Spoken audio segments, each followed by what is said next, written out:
Salut Safart, moi tous les matins, tu vois, j'adore faire des mesures de basse et haute fréquence dans mon véhicule pour savoir s'il y a des fréquences qui polluent un peu ma zen attitude et ma paix intérieure. Vois-tu, il est très important pour moi de me servir correctement de ce nouvel appareil qui s'appelle un stabilisateur d'image, vois-tu, et que j'ai reçu pour mon anniversaire.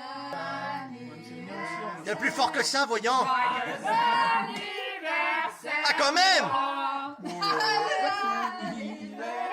Thank you so much, thank you very Tu le much. vois là dans le miroir magique, tu vas pouvoir l'apercevoir et avec cet appareil, je vais pouvoir te faire de toutes nouvelles vidéos de qualité sans avoir la gerbe. Donc maintenant, je vais te montrer une couverture chauffante. Nous allons faire des essais. Rends-toi compte, elle fait 75 watts. C'est une couverture qui ne consomme que la moitié de ce que normalement elle doit consommer.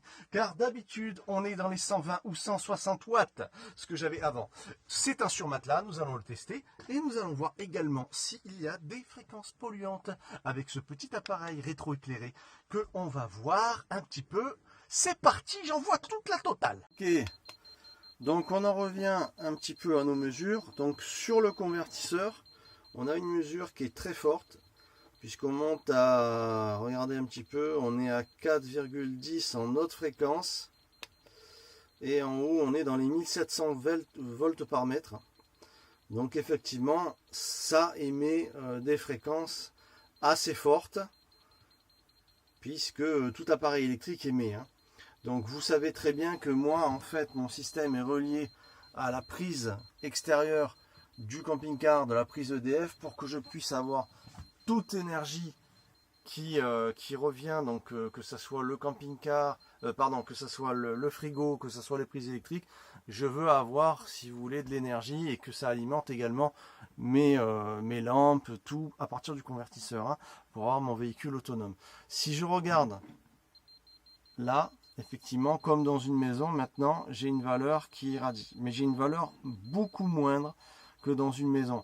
À savoir qu'une prise électrique en maison, ça dépasse les 400, les 500. Et là, on est à 70, 60 volts par mètre. À savoir que d'après cet appareil, au-delà de 40, c'est un peu perturbant pour la santé.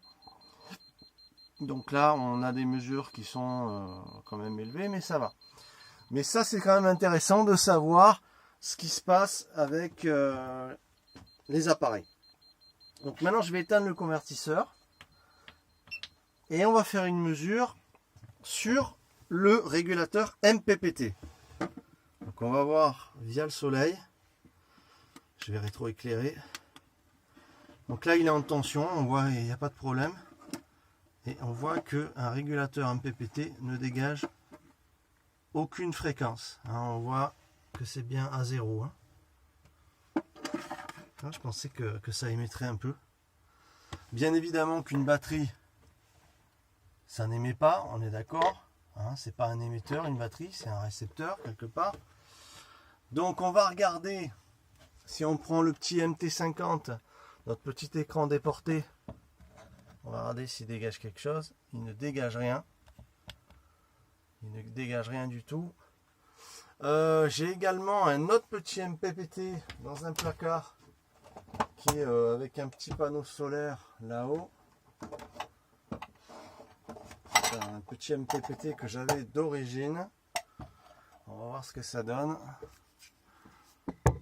Voilà. On va tester. Qu'est-ce qu'il dit? Ah, il y a des petites, il dégage. Donc on s'aperçoit. À combien on est là? À combien on est? Il m'a semblé voir que ça bougeait un peu. Ouais, j'ai vu une mesure. Alors, qu'est-ce que ça donne? Non, ça va. Ah, si. Donc on est à 200 volts par mètre de dégagement et quand même 2-3 en unité de valeur de haute fréquence, ce qui est quand même très fort malgré tout. Donc si on s'éloigne un peu, voilà, là on est à 20 cm du régulateur MPPT et on a une valeur qui n'est plus polluante. Voilà. Donc ça n'a pas d'impact, je veux dire, au niveau de l'endroit de couchage. Par exemple, ici, c'est un petit endroit une petite dinette qui fait lit, qui fait un petit lit simple, une personne. Et effectivement, en allumant le convertisseur, ça peut être une fréquence qui va être gênante, qui peut empêcher de bien dormir selon si on est électrosensible ou pas. Moi personnellement, je crains vraiment les hautes fréquences. C'est un truc qui, dans les maisons, ça me rend vraiment, ça m'empêche de bien me reposer. Et on a prouvé que les hautes fréquences étaient assez dangereuses pour la santé. Donc on va voir maintenant la couverture chauffante qui, bien sûr, va dégager quelque chose. On va voir ce que ça va faire. Notre couverture chauffante dégage très peu. Alors attendez. Voilà. C'est parce que là, il capte en fait la mesure du téléphone qui envoie des ondes, bien évidemment. Donc là, on est à 13 volts, 17, 18 volts par mètre. Donc l'appareil ne se met pas, n'indique pas qu'en fait que c'est dangereux au niveau fréquence. En haute fréquence, on est tranquille, c'est correct, puisque la mesure est à 0. À savoir que 75 watts de puissance, comme je l'ai dit, c'est la moitié d'une couverture normale. Et moi, je dors toute la nuit et il n'y a pas besoin de chauffage parce que vous êtes au chaud. Ça tient vraiment, vraiment chaud, hein, je vous assure. Donc là, elle est branchée. On voit qu'elle est mise à fond. Hein, les trois petites lumières indiquent que c'est à fond. Je vous montre. Là, on repart à 0, 2 et 3. Voilà. Donc là, elle est branchée sur la prise électrique. Voilà, donc c'est quand même assez correct. Je vais vous montrer maintenant, là on est carrément à 1 ou 2. Je suis à peu près à 30 cm de l'écran de contrôle et on reçoit une mesure d'à peu près 30 volts par mètre. Mais enfin, le danger c'est plus à partir de 40 apparemment qui se met vraiment à brailler. Donc mesure maintenant avec le convertisseur, donc du 12 volts. Attention, ça c'est le téléphone qui fait biper par les ondes. Donc mesure du 220, voir un petit peu ce que ça donne au niveau émission par les lampes. Donc on prend une lampe,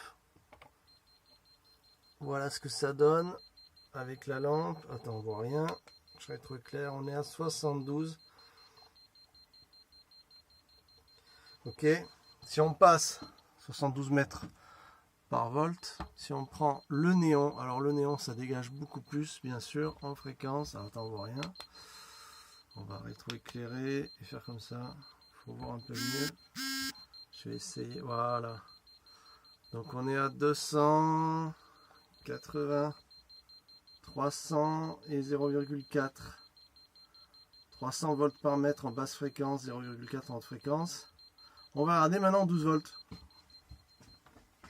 Donc j'éteins le convertisseur et on va regarder maintenant. Donc je le pose et en 12 volts on n'a rien sur la petite lampe qui m'a fondu le truc. D'accord. Et sur le néon ça va émettre parce qu'un néon dégage des radiations. Finalement, c'est tout à fait normal. Alors, attends, parce que je vois rien. Voilà.